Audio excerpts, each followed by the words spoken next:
बिस्मिल्लाहिर्रहमानिर्रहीम। Atomic number and mass number.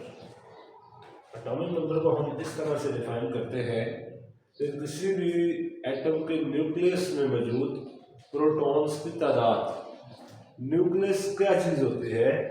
किसी भी एटम का दरमियानी हिस्सा जो हार्ड होता है, सख्त होता है और डेंस होता है, गाढ़ा होता है, और इस पे पॉजिटिव चार्ज होता है। चैप्टर नंबर 2 में जाके आप पढ़ेंगे कि न्यूक्लियस किस तरह डिस्कवर हुआ। तो किसी भी एटम के न्यूक्लियस में मौजूद प्रोटॉन्स की तादाद क्या कहलाती है जी? वो कहलाती है एटॉमिक नंबर। इसको बिल्कुल इसी तरह डिफाइन किया।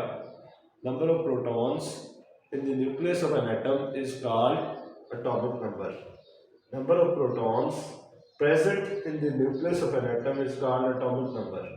किसी भी एटम के न्यूक्लियस में जो प्रोटॉन्स पाए जाते हैं वो एटॉमिक नंबर कहलाता है। इसको हम Z से जाहिर करते हैं, यानी जहाँ भी Z का सिंबल होगा केमिस्ट्री में, इसका मतलब है वो एटॉमिक नंबर को जो है वो शो कर रहा है। इसकी मिसालें इस तरह है जी कि एटॉमिक नंबर को हम एलिमेंट की जो सिंबल है ना, इलामत है, उसके बॉटम लेफ्ट पे लिखते हैं।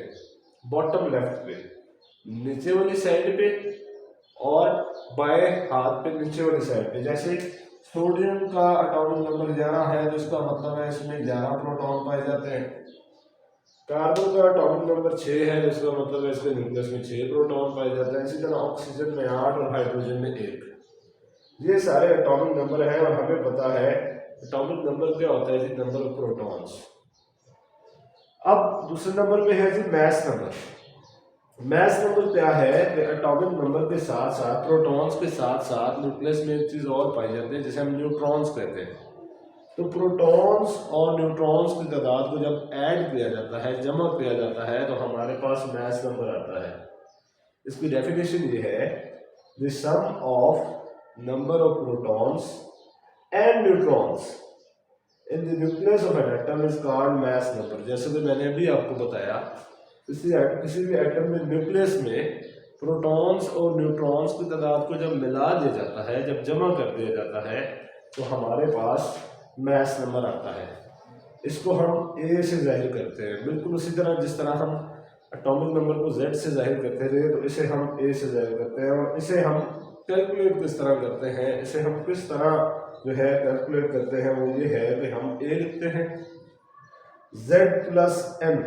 इस इक्वेशन, इस फॉर्मूले के तहत हम एटॉमिक मास को या मास नंबर को कैलकुलेट करते हैं। अच्छा, मास नंबर को एटॉमिक एटॉमिक मास भी कहा जाता है। अच्छा, ये लिखते हैं मास नंबर या एटॉमिक मास। ये क्या है? ए है। Z क्या है? Atomic number. और एटॉमिक नंबर क्या है? Number of protons. और m क्या है? Number of neutron. यानी इन दोनों को जब आप ऐड करेंगे तो आपके पास एटॉमिक मास या मास नंबर आएगा। अब इसके एग्जाम्पल्स क्या है? वो जो पहले हमने एटॉमिक नंबर नीचे लिखे हुए हैं, सोडियम का 11, कार्बन का 6, ऑक्सीजन का 8, हाइड्रोजन का 1। ये नीचे वाले एटॉमिक नंबर हैं, यहाँ हमने पढ़ा ये सारा। एटॉमिक मास को या मास नंबर को कैसे लिखते हैं? उसी लेफ्ट साइड के ऊपर वाली साइड पर हम जो भी वैल्यू लिखी होती है वो एटॉमिक मास होता है। जिस तरह सोडियम का एटॉमिक मास 23 है, तो इसका मतलब हमें पता चल रहा है इसमें प्रोटॉन 11 है। टोटल इसका जो है 23 है, तो इसका क्या मतलब है? इसमें न्यूट्रॉन कितने होंगे? 12 होंगे। इसी तरह कार्बन प्रोटॉन 6 और न्यूट्रॉन 6। इसी तरह ऑक्सीजन प्रोटॉन 8 और न्यूट्रॉन 8। इसी तरह हाइड्रोजन प्रोटॉन 1 और न्यूट्रॉन 0। तो यानी कि हमें मास नंबर से प्रोटॉन और न्यूट्रॉन का पता चलता है। क्यों? क्योंकि हमने प्रोटॉन और न्यूट्रॉन को ऐड करके ही मास नंबर बनाया होता है। तो अगर अभी तक आपने चैनल को सब्सक्राइब नहीं किया तो चैनल को सब्सक्राइब कर लें। बहुत बहुत शुक्रिया।